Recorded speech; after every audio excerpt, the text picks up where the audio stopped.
bu fekkee ni abonné goo ñu ngi lay ñaan nga abonné comme nii activé cloche notification bi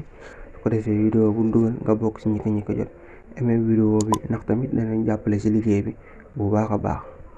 asalaamaaleykum wa rahmatullahi taala wa barakaatu. ñu ngi leen di nuyu di leen jaajëfal yéen ñi xam ne yéen a suivre seen Mourabbi TV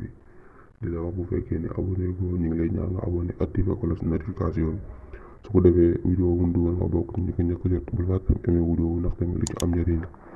tey ñoo dikkaat ak yéen mu ci guddi juróomeel naafile ci weeru koor naafile juróomeel ci weeru koor ñu ne ko ci julli ñeent rakka bu ci ne faatiha benn yoon aram nasara ak qul huwallaahu lu ci nekk ñetti yoon dana mel ne ko xaju Màkka junni yoon umra junni yoon te dees na ko musal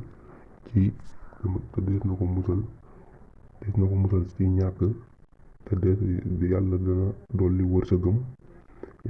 dolli wërsëgam te araf yi mu doon tari noonu muy faatiha ak aram nasara ak qul huwallaahu benn araf bu ne yàlla dana ko bindal benn bu ne dana ko ci bindal ñaari malaaka yi di far ay bàkkaaram di ko bindal ay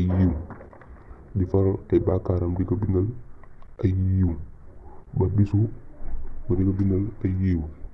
ba bis boobu del si ca atum déwén ma te bu faatoo dees na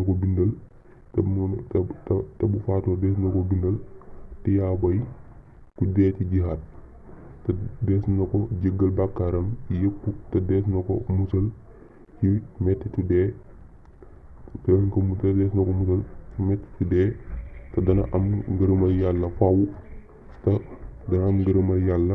ba faw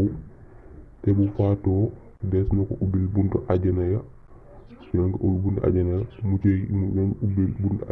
mu xool bu ko ca neex di ci xéewalu ba bisu penc. naafila tay bi loolu képp la woon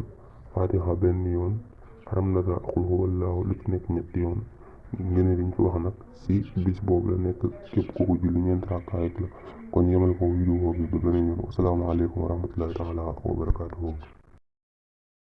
fekkee ni abonné goo ñu ngi lay ñaan nga abonné comme nii activé cloche notification bi